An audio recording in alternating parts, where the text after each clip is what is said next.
Hello students, তোমাদের আজকে class 11 second সেমিস্টারের প্রশ্নবিচিত্রা 2025 অঙ্কের মডেল কোশ্চেন পেপার 5 যেটা রয়েছে তার অতি সংক্ষিপ্ত উত্তর ভিত্তিক যে কোশ্চেনগুলো 2 নম্বরের সেগুলো সলভ করব।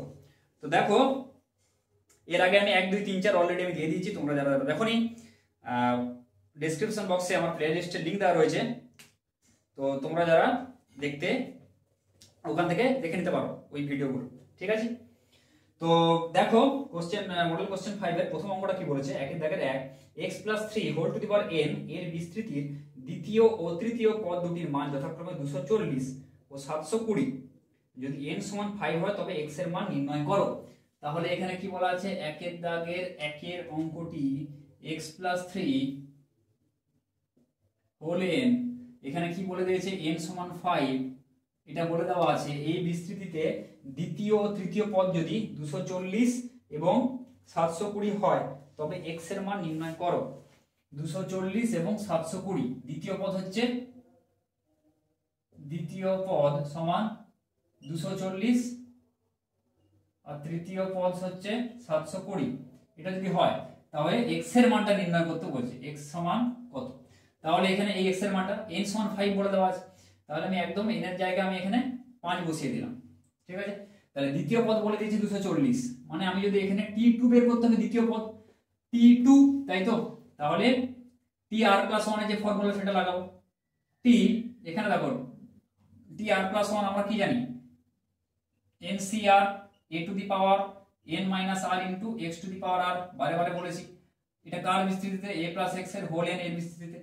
তাহলে tr+1 t2 এটাকে আমরা এই আকারে লিখব, r+1 মানে কি t1 + 1 এই আকারে লিখে নিলাম। এবারে দেখো কি করব, ncr n এর মান 5, 5c r এর মান কত, এই যে 1 এই r, এখানে r এই 5c 1 into a to the power a এর মান কত, a এর জায়গায় x আছে, x to the power n - r, n এর মান হচ্ছে 5 মাইনাস r, r এর মান 1 ইনটু এখানে কত x, x এর জায়গায় এখানে কি আছে, 3 আছে, তাই তো? তাহলে 3 টু দি পাওয়ার r মানে 3 টু দি পাওয়ার r এর মান এখানে কত, 1। বোঝা গেল? ব্যাস এটি। এবার দেখো এটা কি বলেছে, দ্বিতীয় পদ 240, তাহলে এটা সমান আমাদেরকে 240 এটা বলে দেওয়া আছে, তাহলে এটা সমান আমাদেরকে বলে দেওয়া আছে 240, তাই তো? তাহলে এখানে হিসাব করো, তাহলে 5c1 এর মান হচ্ছে 5, nc1 মানে n এর মানটা, into x to the power 4 into 3 to the power 1 মানে 3 সমান 240, তাই তো? তাহলে 5 3 এ 15, x টু দি পাওয়ার 4 সমান 240, তাহলে x টু দি পাওয়ার 4 সমান 240/15। হিসাব করে এবার 15 একদম 15 দিয়ে চলে যাচ্ছে, তাই তো? 15 কে 15, 15 এখানে 9 24, 15 6 90, তাহলে x টু দি পাওয়ার 4 সমান 16, তাহলে এখানে x সমান কত পাবে, 2, 2 দুগুণে 4 দুগুণে 8 দুগুণে 16, x টু দি পাওয়ার 4 সমান কত, 2 টু দি পাওয়ার 4 এভাবে করতে পারো, বা x সমান কত, 2 এর মান। তাহলে x এর মান কত, x এর মান হচ্ছে 2। খুবই সহজ অঙ্ক, বোঝা গেল? এখান থেকে বেরিয়ে গেল এই 240 থেকে, বা তোমরা t3 সমান 700 করে ওখান থেকে করলেও হবে, ঠিক আছে? একের দাগের একের অথবাটা কি বলেছে দেখো, এই একটা দেওয়া আছে 1 + x to the power whole n into 1 + 1/x এর হোল n এর বিস্তৃতিতে x বর্জিত পদটি নির্ণয় করো। কি নির্ণয় করতে বলেছে, x বর্জিত পদ নির্ণয় করো, এটা নির্ণয় করতে বলেছে যে x বর্জিত পদটা কত হবে, ঠিক আছে? এটা ভালো একটা অঙ্ক, দেখো কি করে করব।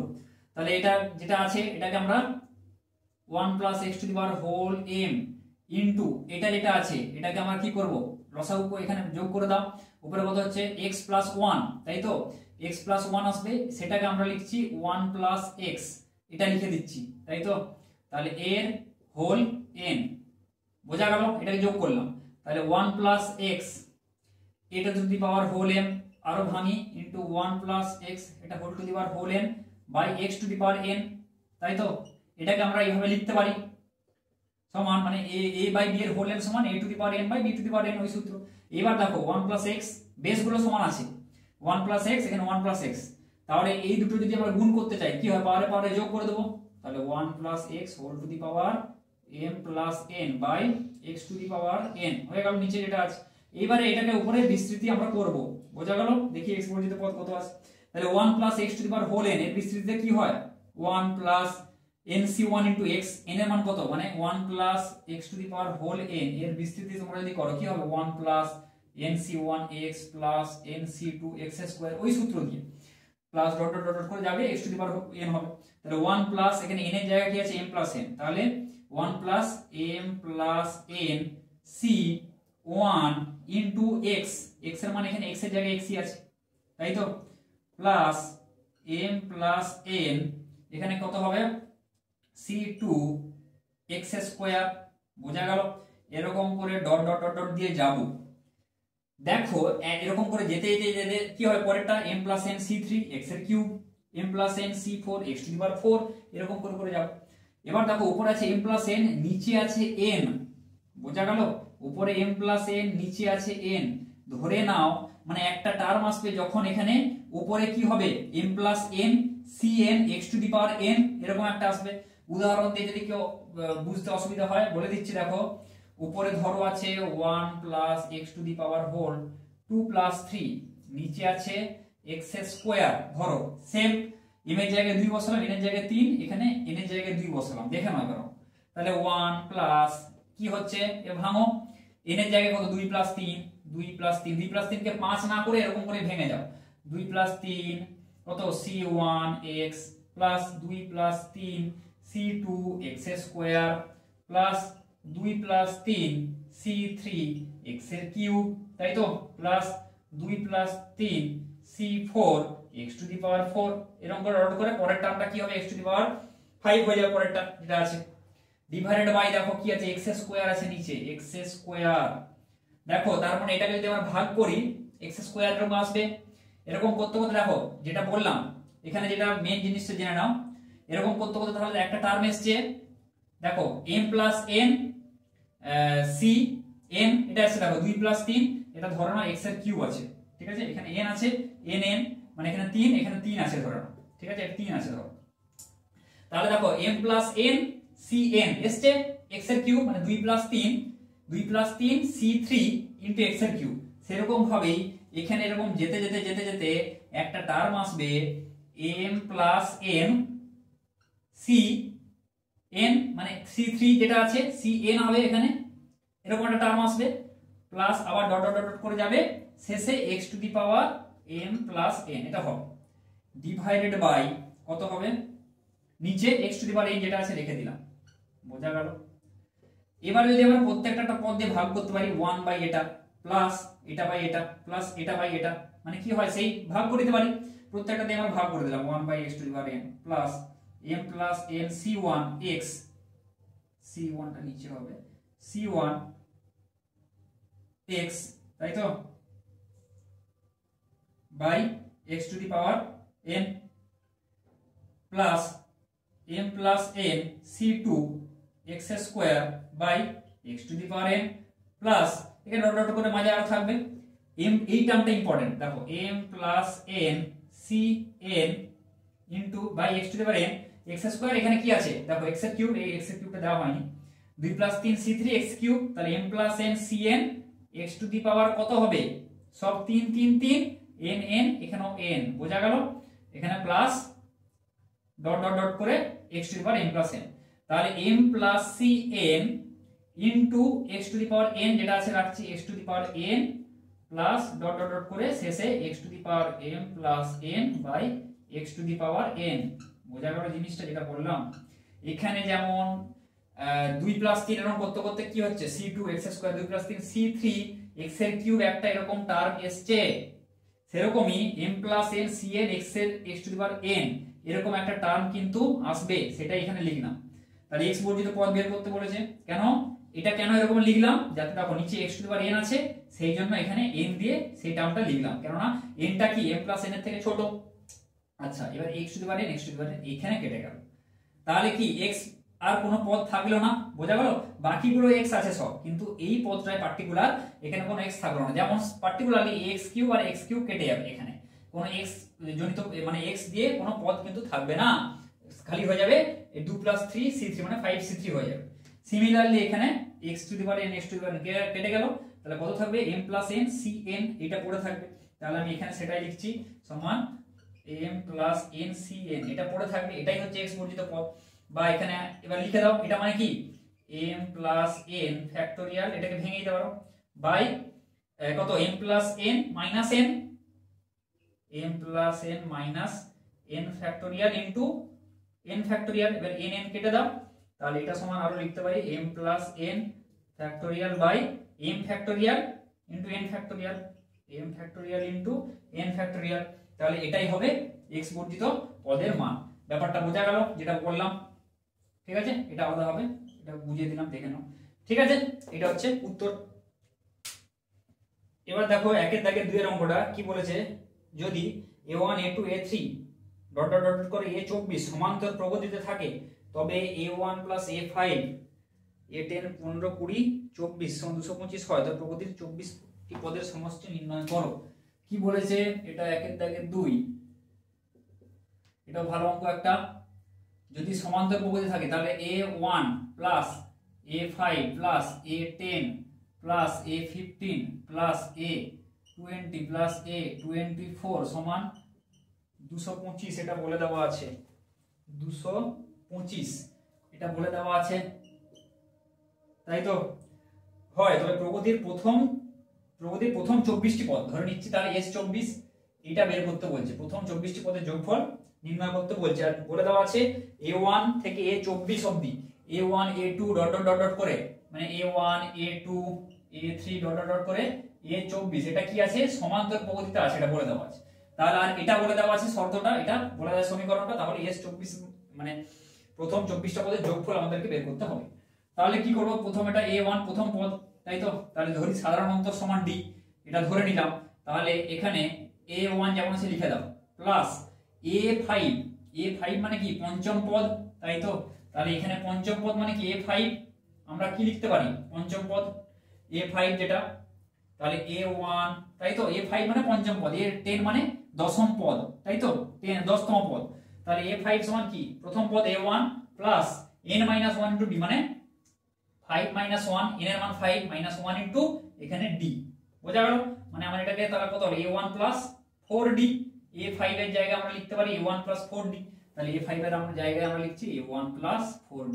সিমিলারলি a10 এর জায়গায় আমরা সেরকম ভাবে লিখে যাব a1 দেখো এখানে 5, এখানে ছিল 4d, তাহলে a10 আছে কত হয়ে যাবে 9d, সেম ভাবে একই ভাবে এরকম ভাবে করব।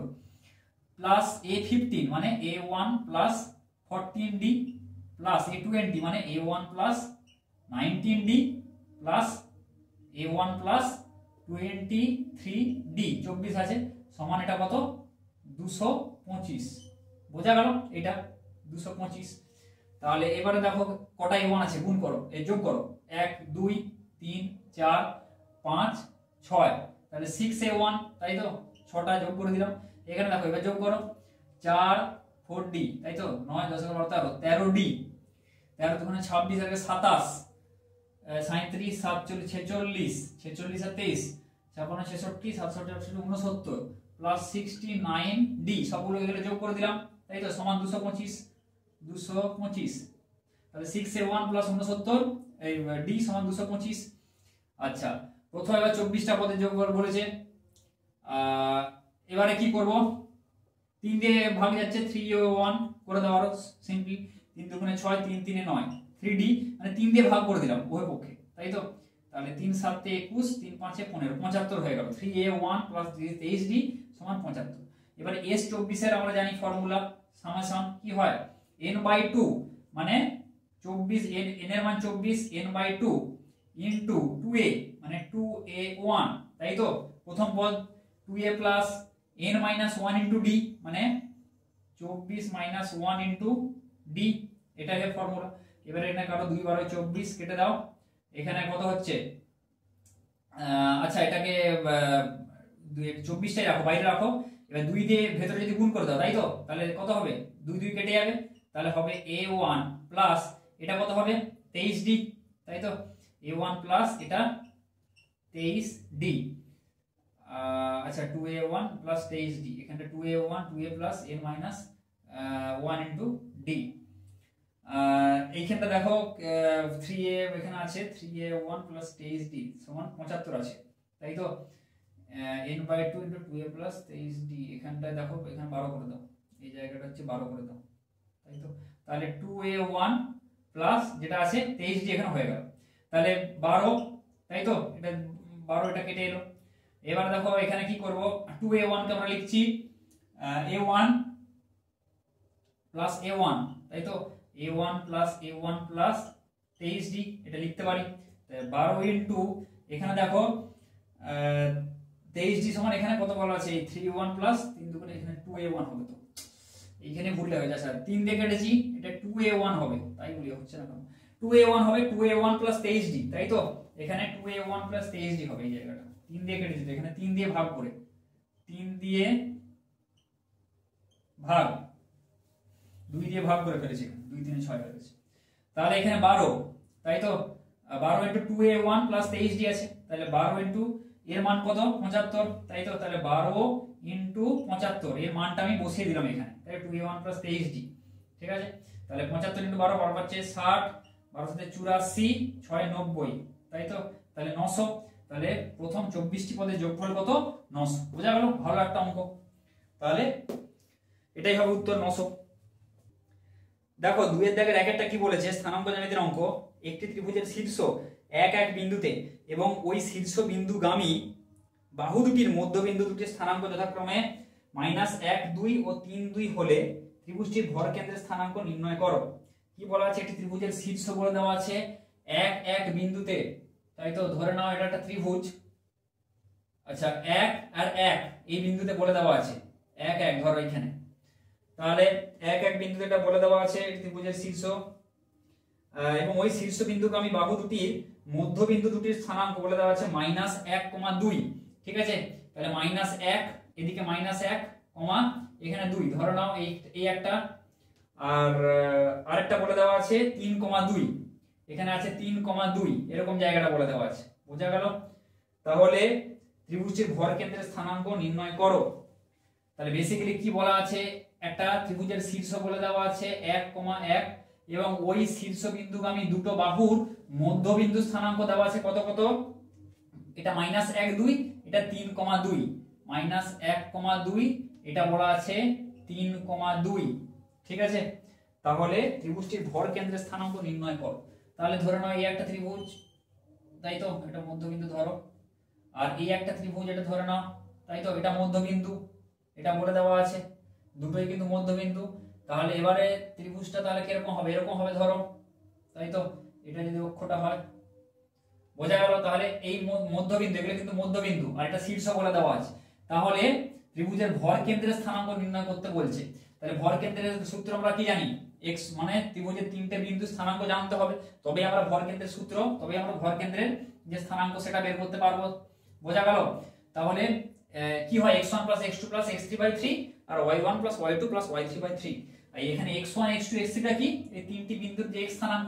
তাহলে আমরা তো খালি এটা জানি, এটা আর এটা জানি না, তাহলে আমাদেরকে বের করে নিতে হবে। সেজন্য আমরা ধরে নিলাম এটা x1, এটা y1, আর এটা আমরা ধরে নিলাম x2 y2, তাই তো। এবারে মধ্যবিন্দু স্থানাঙ্ক দেওয়া আছে, সেটা মধ্যবিন্দুর সূত্রে বসিয়ে আমরা x1 y1 টা আর x2 y2 টা বের করে ফেলি, বোঝা গেল। তাহলে x1 এখান থেকে কি পাবো, x1 + 1/1, x1 + 1/1 বুঝি 2, তাই তো, মধ্যবিন্দু স্থানাঙ্ক। এইটা + 1/2 সমান কত, -1, আর আরেকটা আমরা পাবো y1 প্লাস কত 1/2 সমান কত 2, মধ্যবিন্দুর যে সূত্র, ঠিক আছে। তাহলে এখান থেকে পাবো x1 + 1 সমান -2, x1 পাবো আমরা -3, আর এখান থেকে y1 + 1 সমান পাবো 4, y1 সমান পাবো হচ্ছে 3। তাহলে x1 y1 পেয়ে গেলাম -3 আর 3, বোঝা গেল। এটা হয়ে যাচ্ছে তাহলে -3, এটা হয়ে গেল। আচ্ছা, এবার x2 y2 কি করে বের করব, সে একই হবে, x2 প্লাস এটা কত 1, এটা 1/2 সমান কত, এখানে 3, তাই তো, আর এখানে y2 + 1 মধ্যবিন্দুর যে সূত্র, তাহলে y2 + 1/2 সমান কত, এই যে y স্থানাঙ্কটা 2, বোঝা গেল। তাহলে এখানে করো x2 সমান, এখানে একবারে করে দিচ্ছি, কত 3 দুগুণে 6 - 1, এখানে হবে 5, আর এখানে y2 এর ভ্যালু 2 দুগুণে 4 - 1 3, বোঝা গেল। তাহলে 5, 3 এটা পেয়ে গেলাম 5, 3, 5, 3, বোঝা গেল। অতএব ভর কেন্দ্র সমান কি হয় x1 + x2 + x3/3, তাই তো? লিখি আগে তাহলে সুবিধা হবে। x2 + x3/3, y1 + y2 +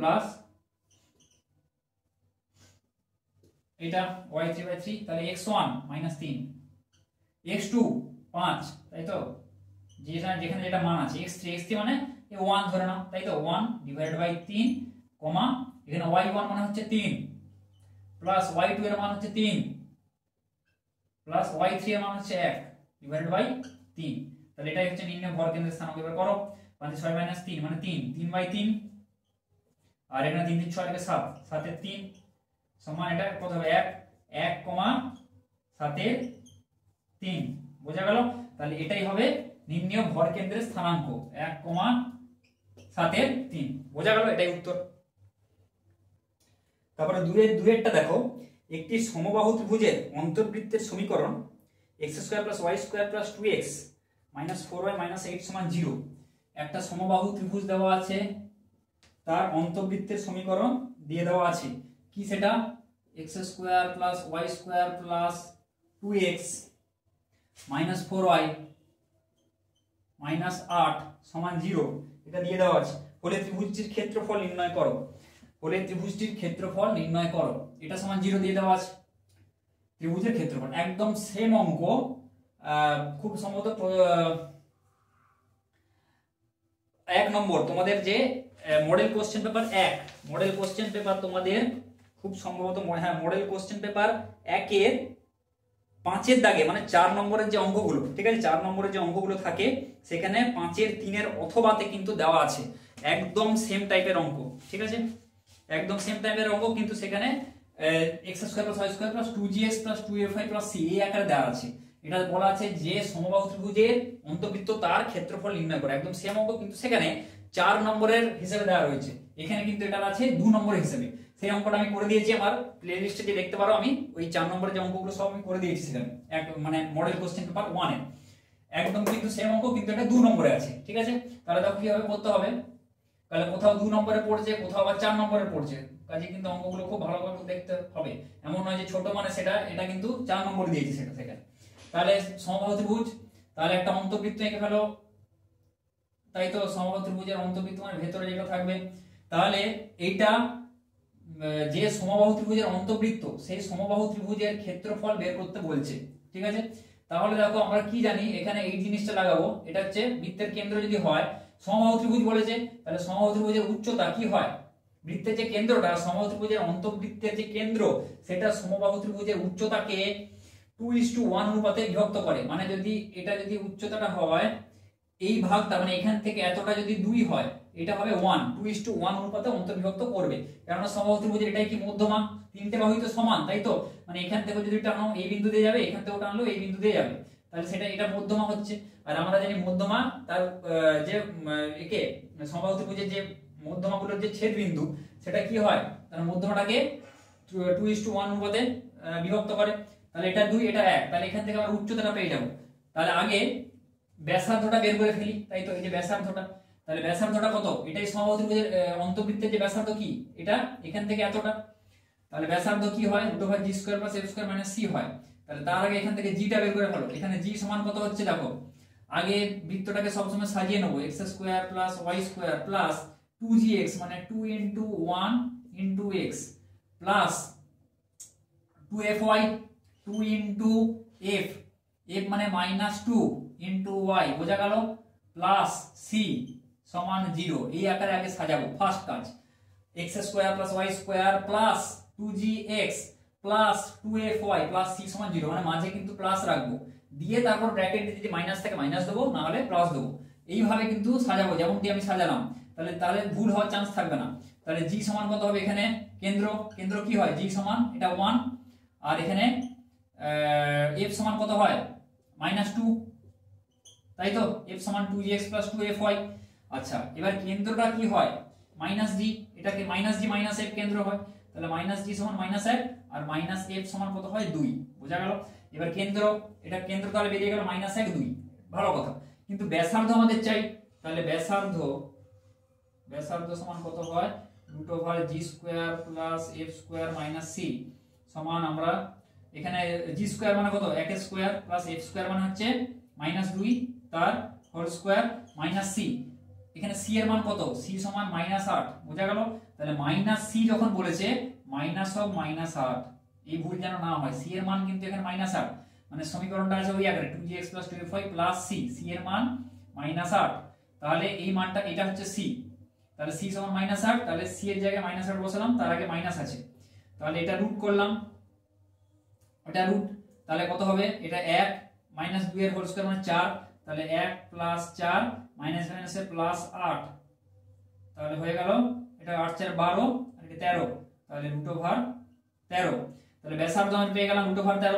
এবার উচ্চতা আমরা হিসাব করব h ধরে উচ্চতা তাই তো উচ্চতা সমান কত হবে উচ্চতা আমরা কি জানি এই যে এটা যদি √13 হয় এটা 2 ভাগ এটা 1 ভাগ তাহলে 1 ভাগটা হচ্ছে আমার √13 তাহলে বাকি 2 ভাগ কত হবে 2√13 তাই তো এটা তাহলে এটা √13 এই বাকিটা হচ্ছে 2√13 তাহলে টোটাল উচ্চতা কত হবে 2√13 + √13 মানে 3√13 তাহলে √13 কে যদি আমরা এখানে 3 দিয়ে গুণ করে দিই তাহলে উচ্চতা পেয়ে যাব অর্থাৎ ব্যাসার্ধকে যদি আমরা এখানে 3 দিয়ে গুণ করে দিই টোটাল তাহলে আমরা উচ্চতা পেয়ে যাব তাহলে উচ্চতা h সমান 3√13 তাই তো এত একক। তাহলে সমবাহু ত্রিভুজ উচ্চতা কেন বের করলাম আমরা বাহুটা বের করার জন্য আমরা আবার জানি কি √3/2 * বাহু যদি হয় বাহুটাকে যদি আমরা a ধরি তাহলে এটা সমান কি উচ্চতা তাহলে 3√13 তাহলে এখান থেকে হিসাব করো a এর মানটা কত হবে a সমান 3√13 * 2/√3 তাই তো তাহলে এখানে কত হচ্ছে √3 আছে এখানে 3 আছে তাহলে এটাকে যদি আমরা কাটি উপরে √3 হয়ে যাবে তাই তো এটা তাহলে 2 পড়ে থাকবে আর এখানে √3 এখানে 3 তাহলে উপরে হয়ে যাবে √3 মানে √3 * √3 মানে 3 তাই তো তাহলে √13 * √3 মানে কত 13 3 39 এটা হয়ে যাবে 2√39 বোঝা গেল এর মানটা। এবারে সমবাহু ত্রিভুজের ক্ষেত্রফল চাইছে তাহলে অতএব ক্ষেত্রফল সমান √3/4 বাহু স্কয়ার বাহু মানে এখানে ধরেছি বাহু স্কয়ার তাহলে কালিটা শেষ হয়ে আসছে গো √3/4 বাহু বাহু মানে হচ্ছে 2√39 তাই তো তাহলে 2√39 তার স্কয়ার তাহলে কত হবে √3/4 2 এর স্কয়ার মানে এখানে 4 করে দিলাম √39 তার স্কয়ার মানে 39 হয়ে যাবে রুটটা উঠে যাবে তাহলে 4 4 কেটে দাও তাহলে 39√3 তাহলে হবে 39√3 বর্গ একক এই বর্গ একক কথাটি লিখবে বোঝা গেল। তাহলে সমবাহু ত্রিভুজের ক্ষেত্রফলটা কত হবে 39√3 বর্গ একক তাহলে বোঝা গেল কিভাবে অঙ্কটা হলো এটাই একদম সেম অঙ্ক কিন্তু 4 নম্বর দিতে পারে 2 নম্বরও তোমাদের শর্ট কোশ্চেন হিসেবে দিতে পারে বা লং কোশ্চেন হিসেবে 4 নম্বর দিতে পারে যেমন মডেল কোশ্চেন পেপার একে রয়েছে ওটা কিন্তু দেখে নেবে। 2 এর দাগের 2 এর অথবা দেখো কি বলেছে y² = 4ax যেখানে a > 0 অধিবৃত্তের উপর অবস্থিত যে সব বিন্দু তার শীর্ষ নাভির সঙ্গে 3a² বর্গ একক ক্ষেত্রফল বিশিষ্ট ত্রিভুজ উৎপন্ন করে তাদের স্থানাঙ্ক নির্ণয় করো। কি বলা আছে y² = 4x একটা অধিবৃত্ত দেওয়া আছে যার a > 0 বলে দেওয়া আছে ঠিক আছে এর উপর অবস্থিত যে সব বিন্দু শীর্ষ এবং নাভির সাথে তাই তো তাহলে অধিবৃত্তটা কিরকম হয় এই আকারের অধিবৃত্ত কিরকম হয় অধিবৃত্তের যে অক্ষ x অক্ষ বরাবর হয় তাই তো অধিবৃত্তটা হয় এরকম এটা শীর্ষ হয় অধিবৃত্তের শীর্ষ কোথায় হয় মূল বিন্দুতে 0,0 তাই তো আর নাভিটা হয় ধরো এখানে a, 0 এটা হয় নাভি। তাহলে কি বলেছে এই অধিবৃত্তের যে উপর অবস্থিত যে সমস্ত বিন্দু শীর্ষ ও নাভির সাথে 3a² বর্গ একক বিশিষ্ট এটা ক্ষেত্রফল ঠিক আছে এত বর্গ একক ক্ষেত্রফল বিশিষ্ট ত্রিভুজ উৎপন্ন করে সেই সব বিন্দু নির্ণয় করো। ধরি অধিবৃত্তের উপর অবস্থিত বিন্দুটি হলো বা বিন্দু সমূহ ধরে নাও AT² প্যারামেট্রিক আকার কি হয় AT², 2AT এটা হয় এই বিন্দুটা ধরে নিলাম। এবারে এটা হচ্ছে ত্রিভুজ ধরো এই ত্রিভুজটা তাই তো এই যে ত্রিভুজটা হয়েছে এই ত্রিভুজের ক্ষেত্রফল 3a² বোঝা গেল। তাহলে এই বিন্দুটার স্থানাঙ্ক বা বিন্দু সমূহের স্থানাঙ্ক নির্ণয় করতে হবে তাহলে AT², 2AT এটা ধরে নিলাম ধরি অধিবৃত্তের উপর অবস্থিত বিন্দুটি AT² 2AT এবারে কি করব, ত্রিভুজের ক্ষেত্রফল সমান, ক্ষেত্রফল বের করি আমরা। ত্রিভুজের যদি তিনটা বিন্দু জানা থাকে আমাদের, তার ক্ষেত্রফলের সূত্র দিয়ে আমরা ওটা সমান 3a স্কয়ার করব, বুঝা গেল? আর কিছুই না। তাহলে ত্রিভুজের ক্ষেত্রফলের সূত্র কি, হাফ ইনটু এখানে কি দিতে হয়, মড দিয়ে এটাকে ধরে নাও কি সেই x1, তাই তো? এখানে আগে সূত্রটা আমি লিখে নিচ্ছি, x1 ইনটু কি হয় y2 minus y3 plus x2 into y3 minus y2 plus x3 into কত হয় এখানে y2 মাইনাস y1, বোঝা গেল? এটাই হয় ক্ষেত্রফলের যে সূত্রটা। এবারে এটা সমান কত, 3a স্কয়ার। তাহলে এখানে বসাচ্ছি হাফ ইনটু x1, যে কোনো একটা ধরে নাও, এটাকে ধরে নাও x1, এটাকে ধরে নাও y1, এটাকে x2 y2 ধরে নাও, এটাকে x3 y3 ধরে নাও মনে মনে। তাহলে x1 এর জায়গায় আমি বসাচ্ছি 0, 0 ইনটু y2, y2 মানে হচ্ছে এইটা, তাই তো? 0 মাইনাস y3 মানে হচ্ছে এইটা, এটাকে ধরে নাও x3, এটাকে ধরে নাও y3, তাই তো? আর এটাকে মনে মনে ধরে নাও x2 y2, বোঝা গেল? তাহলে এখানে y2 মাইনাস y3, y2 মানে হচ্ছে 0, তাই তো? 0 মাইনাস y3 মানে হচ্ছে 280, একদম দেখে বসাবে, ভুল করলে একটু শেষ। x2 সমান এখানে কোনটা a, তাই তো? এখানে a ইনটু y3, y3 এর মান হচ্ছে 280 মাইনাস y2 এর মান হচ্ছে 0, এই y3 মাইনাস y2, তাই তো? y3 মাইনাস y2, y2 এর মান হচ্ছে এখানে y2 মাইনাস, এটা y1 হবে, এটা y1 হবে, আমি এখানে ভুল করে গেছি, এখানে y1 মাইনাস এটা y2, তাই তো? y3 minus y1, y1 minus y2, তাহলে y3 মাইনাস y1, y1 এর মান হচ্ছে 0, 0, 0, তাই তো?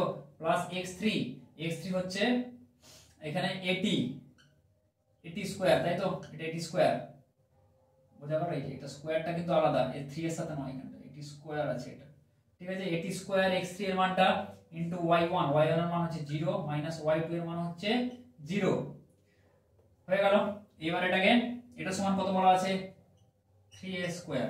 এবার এটাকে হিসাব করো, হাফ ইনটু এখানে এটা 0, এটা 0 গুণ আছে, পুরোটা 0 হয়ে যাবে। আচ্ছা, এখানে a ইনটু 280, তাহলে কত হবে, 2a স্কয়ার t, তাই তো? Half into 2a square t, আচ্ছা, প্লাস এখানে 0 মানে 0 আছে, 0 এর সঙ্গে 80 স্কয়ার 0 হয়ে যাবে, তাহলে এটা সমান কত হয়ে গেল, 3a স্কয়ার। তাহলে এবারে যদি মডটা তুলে দাও, মড যদি আমরা তুলে দিই, হাফ ইনটু কত হচ্ছে 2a স্কয়ার t সমান, এই পাশে প্লাস মাইনাস দিতে হবে, মড তুললেই প্লাস মাইনাস দেবে এক পাশে নিয়ে, এবারে 2 2 হয়ে গেল, তাহলে a স্কয়ার t সমান প্লাস মাইনাস 3a স্কয়ার, ঠিক আছে? এবারে কি a স্কয়ার আবার এখানে কেটে দিতে পারি, তাহলে t সমান কত আমাদের বেরিয়ে গেল, সমান প্লাস 3 মাইনাস 3 প্লাস মাইনাস 3। তাহলে বিন্দু কি, বিন্দুটা আমরা পাই 80 স্কয়ার, 280, এটাই বিন্দু। তাহলে এখানে বসাও, t এর জায়গায় মান বসাও, t এর জায়গায় এবার প্লাস 3 বসাও, যখন হচ্ছে t সমান আমি এখানে 3 বসাচ্ছি, তাহলে কত হচ্ছে, 3 3 9 এ, 3 2 6 6 এ, এই একটা। আচ্ছা, t সমান যখন -3 বসাচ্ছ তখন কি পাবে, t সমান -3 বসালে এখানে -3 এর হোল স্কয়ার মানে 9 থাকবে, 9 এ, তাই তো? 9 এ এটাকে ভালো করে লেখো, 9 এ এখানে কত, -3 মানে -6 এ হয়ে যাবে, ঠিক আছে? তাহলে বিন্দু সমূহ কি পেলাম, এই একটা বিন্দু 9 এ, 6 এ, আর একটা পেলাম 9 এ, -6 এ, বোঝা গেল? তাহলে এই দুটো বিন্দু যাদের সাথে এই অধিবৃত্তের শীর্ষ এবং নাভি 3a স্কয়ার বর্গাকার বিশিষ্ট ত্রিভুজ উৎপন্ন করে। এরপর 3 এর একটা দেখো কি বলেছে, একটি ঝোঁকশূন্য মুদ্রাকে পরপর 3 বার টস করা হলে অন্তত একবার হেড পড়ার সম্ভাবনা নির্ণয় করো। এটা একদম সেম অঙ্ক তোমাদের মডেল কোশ্চেন পেপার 4 এর দাগের একদম ওই 3 এর সেকশনে এখানে ছিল 3 এর দাগের একদম সেম, কিন্তু ওখানে ছিল অন্তত একবার টেল পড়ার সম্ভাবনা, আর এখানে রয়েছে অন্তত একবার হেড পড়ার সম্ভাবনা, একদম সেম একই টাইপের অঙ্ক। ওখানে অন্তত একবার টেল পড়ার, এখানে অন্তত একবার হেড পড়ার সম্ভাবনা নির্ণয় করো। তাহলে একটি ঝোঁকশূন্য মুদ্রাকে পরপর 3 বার টস করা হলে, তাহলে কি হচ্ছে, সেই সেম ভাবে যেটা করেছিলাম ওখানে, একটি ঝোঁকশূন্য ধরো মুদ্রা আছে, তাই তো? পরপর 3 বার যদি এই মুদ্রাটাকে টস করি তাহলে কি হতে পারে, হেড আর টেল পড়তে পারে, তাই তো? ধরো হেড পড়লো, এখানে হেড পড়লো, এটা টেল পড়লো। এখানে কি বলেছে, অন্তত একবার হেড পড়ার সম্ভাবনা নির্ণয় করো। তাহলে অন্তত একবার হেড পড়বে না, কি কখন হবে না, এখানে হেড হেড টেল, দেখো হেড আছে অন্তত একবার, বা টেল টেল হেড, তাই তো দেখো অন্তত একবার হেড আছে। তাহলে অন্তত একবার হেড না পড়ার সম্ভাবনা, অন্তত একবার হেড পড়ার সম্ভাবনা আছে, অন্তত একবার হেড পড়ার সম্ভাবনা বলেছে, তাই তো। তাহলে সবে দেখো এটা একটা সম্ভাবনা, এটা একটা সম্ভাবনা, এগুলো কাউন্ট হবে। তাহলে কখন হেড হবে না, যখন তিনটেতেই টেল হবে, দেখো তিনটেতেই টেল আছে হেড নাই, তাহলে এই একটা মাত্র পসিবিলিটি বা সম্ভাবনা যাতে কোনো হেড থাকবে না, ব্যাপারটা বোঝা গেল। তাহলে অন্তত একবার হেড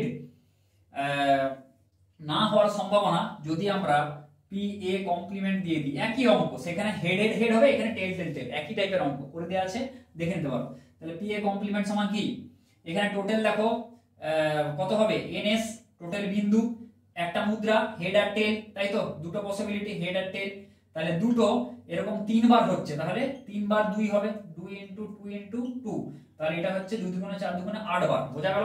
হেড আর টেল একটা মুদ্রাকে টস করলে আমরা হেড বা টেল পাবো, তাহলে এরকম দুটো আছে দুবার, এরকম 3 বার যদি আমরা করি তাহলে 2 ইনটু 2 ইনটু 2, তাই তো, তাহলে 8 বার, টোটাল নমুনা বিন্দু হচ্ছে স্যাম্পল স্পেসে 8। তাহলে পি এ কমপ্লিমেন্ট, এবার দেখো অন্তত একবার হেড না পড়ার সম্ভাবনা কত, এই একটা, এই যে টেল টেল টেল যখন পড়বে এই একবারই হচ্ছে, আর তো হবে না, আর তুমি যাই করো একটা না একটা হেড দিয়ে দিলেই কিন্তু সেটা কাউন্ট হবে না, অন্তত একবার হেড না পড়ার সম্ভাবনা তাহলে একবার হচ্ছে, তাহলে 1/8। তাহলে এটা যদি পি এ কমপ্লিমেন্ট দিয়ে আমরা নির্দেশ করি তাহলে অন্তত একবার হেড না পড়ার সম্ভাবনা 1/8, তাহলে অন্তত একবার হেড পড়ার সম্ভাবনা কি হবে, 1 মাইনাস পি এ কমপ্লিমেন্ট সমান 1 মাইনাস 1/8 সমান কত হবে, এটা 7/8। অতএব একটি মুদ্রাকে পরপর 3 বার টস করা হলে অন্তত একবার হেড পড়ার সম্ভাবনা হবে 7/8, বোঝা গেল। হেড একটা অ্যাটলিস্ট থাকবেই। 3 এর অথবাটা দেখো কি বলেছে, যদি পি এ সমান 2/3, এখানে বলে দেওয়া আছে 3 এর 1 এর অথবাটা, পি এ সমান 2/3 বলে দেওয়া আছে, পিবি সমান 1/2 বলে দেওয়া আছে, পিবি সমান 1/2 এটা বলে দেওয়া আছে, আর পি এ ইন্টারসেকশন বি সমান 1/6, পি এ ইন্টারসেকশন বি এটা সমান বলে দেওয়া আছে 1/6। তাহলে পি এ ইউনিয়ন বি এটার মান বের করতে হবে একটা, পি এ ইউনিয়ন বি, আর আরেকটা বের করতে হবে P A intersection B complement, P A intersection B complement এটা বের করতে হবে এর মান। তাহলে আমরা কি জানি, পি এ ইউনিয়ন বি, এটা তো সোজা ফর্মুলা, একদম বসিয়ে দাও, পি এ ইউনিয়ন বি সমান, এগুলো একদম তোমরা ছাঁকা নাম্বার পেয়ে যাবে, P A plus P B minus P A intersection B, যা যা ভ্যালু একদম বলা আছে বসিয়ে দাও। পি এ সমান তাহলে 2/3 প্লাস পিবি মান হচ্ছে 1/2 মাইনাস পি এটা হচ্ছে 1/6, তাই তো, তাহলে 2/3 প্লাস 1/2 প্লাস 1/6, তাহলে এটা কত হচ্ছে 2 দুগুণে 4 প্লাস এখানে করো, তাই তো একদমই লসাগু করে দাও, সবগুলো একসাথে করে দাও, তাহলে এটা 6 4 প্লাস 3 মাইনাস 1, তাহলে 7 মাইনাস 1 মানে 6/6, এটা হয়ে যাবে 1, তাহলে এটার উত্তর বেরিয়ে গেল। আর এটার সেকেন্ড পার্টটা কি বলেছে, P A intersection B complement, আচ্ছা এটাকে আমরা লিখতে পারি, দেখো P A minus P A intersection B, এটা এখানে লেখা যায়, কেননা দেখো এ যদি ধরো এটা এ, এটা ধরো বি, তাই তো, এটা যদি এ হয় এটা বি হয়, তাহলে P A minus P A intersection B মানে কোনটা, এ ইন্টারসেকশন বি এটা, তাহলে পি এ থেকে এই পার্টটা যদি আমরা বাদ দিই তাহলে কোন পার্টটা পড়ে থাকছে, এই যে এই পার্টটা পড়ে থাকছে, তাই তো, এটা পড়ে থাকছে, আর এটা মানে তো দেখো এ ইন্টারসেকশন বি কমপ্লিমেন্ট, মানে এ আর বি এর যে, এখানে আরেকটা সেম ছবিটা আঁকছি, এ এই যে এ পুরো পার্টটা এ, আর বি এর কমপ্লিমেন্ট কোনটা, বি এর বাদে যে বাকিটা পড়ে আছে এটা বি কমপ্লিমেন্ট, তাই তো, বি কমপ্লিমেন্ট বি বাদে ধরো বাকি যে পার্টটা পড়ে আছে বি বাদে, তাহলে এই এ আর বি বাদে যে বাকি পার্টটা পড়ে আছে তাদের কমন পার্ট কোনটা, এই পার্টটা, এই যে এটাই, তাই তো, দেখো এটাই একই জিনিস, তাহলে এ ইন্টারসেকশন বি কমপ্লিমেন্ট আর সমান এইটা লিখতে পারি, তাহলে পি এ মানে হচ্ছে 2/3, প্রবাবিলিটি অফ 2/3, তাই তো, তাহলে এর সম্ভাবনা এটা সম্ভাবনা আকারে প্রকাশ করা হচ্ছে, minus P A intersection B, এইটা 1 এর 6, তাই তো? তাহলে 2 এর 3 মাইনাস 1 এর 6, তাহলে 4 মাইনাস 1 এর 6 মানে 3 এর 6 মানে হচ্ছে 1 এর 2, বোঝা গেল? তাহলে এটা হয়ে যাবে 1 এর 2, বোঝা গেল? এটা একটা হবে 1 উত্তর আর একটা হবে 1 এর 2 উত্তর, ঠিক আছে?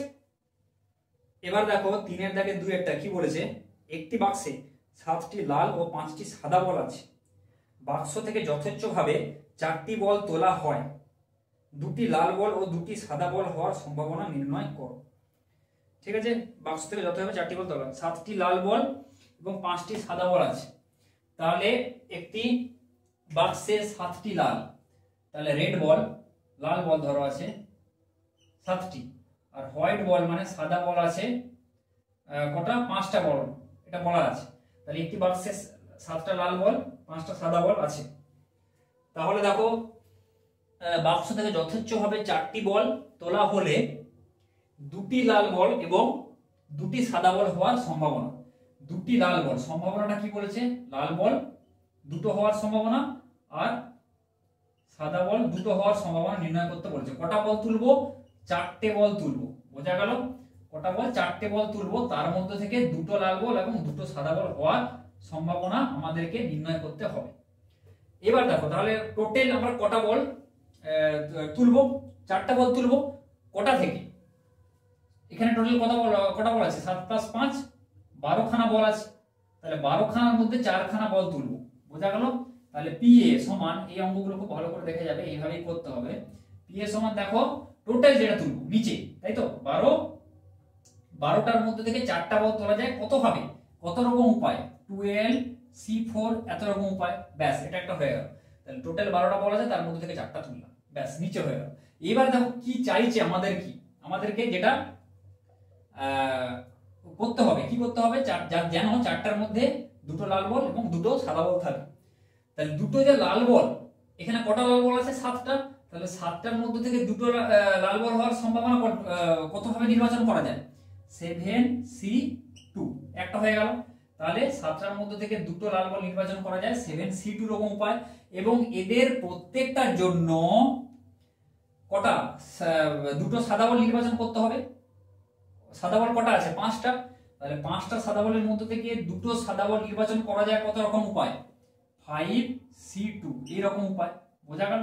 তাহলে কি হলো জিনিসটা, 7টার মধ্যে থেকে 7টা লাল বল থেকে আমি 2টো লাল বল নির্বাচন করলাম 7C2 রকম উপায়, এবং এদের প্রত্যেকটার জন্য বাকি 5টা সাদা বল থেকে 2টো সাদা বল নির্বাচন করা যায় 5C2 রকম উপায়, ডিভাইডেড বাই কটা, টোটাল কটা বল আমাদের নির্বাচন করতে হবে, 4টা, তার থেকে 12টা বলের মধ্যে থেকে 4টা নির্বাচন করা যায় 12C4 এত রকম উপায়, বোঝা গেল? ব্যাস এবার এটাকে এই করো, সলভ করো। 7C2 মানে 7 ফ্যাক্টোরিয়াল বাই 7 - 2 মানে কত, 5 ফ্যাক্টোরিয়াল, তাই তো, ইনটু 2 ফ্যাক্টোরিয়াল ইনটু 5C2 মানে 5 ফ্যাক্টোরিয়াল বাই 5 - 2 মানে হচ্ছে 3 ফ্যাক্টোরিয়াল ইনটু 2 ফ্যাক্টোরিয়াল, একদম করে দিচ্ছি। আর এখানে 12C4 মানে 12 ফ্যাক্টোরিয়াল বাই 12 - 4 মানে 8 ফ্যাক্টোরিয়াল ইনটু 4 ফ্যাক্টোরিয়াল। তাহলে 7 ফ্যাক্টোরিয়াল কি বলেছিলাম উপরে, বারবার বলছি, 7 কত অবধি যাব, উপরে যাব আমরা 7 ইনটু 6 ইনটু নিচে যে বড় 5 আর 2 এর মধ্যে বড় কে, 5, তাই তো? তাহলে 5 ফ্যাক্টোরিয়াল আছে, 5 ফ্যাক্টোরিয়াল পর্যন্ত যাব ইনটু 5, আর 4 3 2 না লিখে এটাকে আমি ফ্যাক্টোরিয়াল লিখে দিতে পারি, ডিভাইডেড বাই 5 ফ্যাক্টোরিয়াল যেটা আছে লিখলাম ইনটু 2 ফ্যাক্টোরিয়াল মানে হচ্ছে 2, আচ্ছা, ইনটু উপরে কত 5 ফ্যাক্টোরিয়াল, ভাঙো কত অবধি ভাঙবো, 5 ইনটু 4 ইনটু বড় কোনটা 3, তাহলে 3 ফ্যাক্টোরিয়াল বাই এখানে 3 ফ্যাক্টোরিয়াল ইনটু 2 ফ্যাক্টোরিয়াল মানে হচ্ছে 2, এতটাই।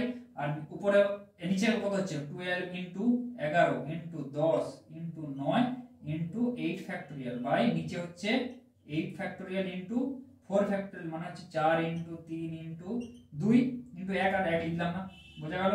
তাহলে এটা হলো কত, 8 ফ্যাক্টোরিয়াল। এবার এটা এগুলো কাটাকুটি করতে শুরু করো, এখানটা খুব দেখে করবে, একটা কাটাকুটি যদি একটু উপর নিচে হয়ে যায় তাহলে কিন্তু ভুল হয়ে যাবে।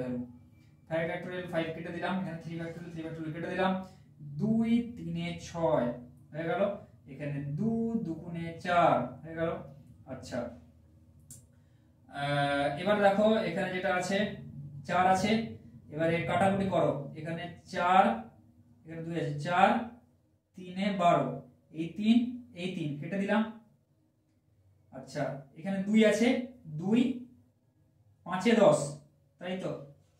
এবার হিসাব করো এর কত আসছে দেখো, এখানে যদি করি উপরে কত আসছে, উপরে সব তো কাটা হয়ে গেছে, ওখানে দেখো 3 আছে উপরে, 7 3 21 আর 5 2 গুণে 10, তাই তো, আর তো কিছু পড়ে নেই, তাহলে 21 10 এ 210, আর নিচে আছে দেখো এখানে 11 আর এখানে হচ্ছে 11 5 55, 55 9, 55 হচ্ছে কত 550 থেকে 55 বাদ দিলে হচ্ছে 495, তাই তো, এটা হচ্ছে, তাহলে নিচে হচ্ছে 495, তাই তো।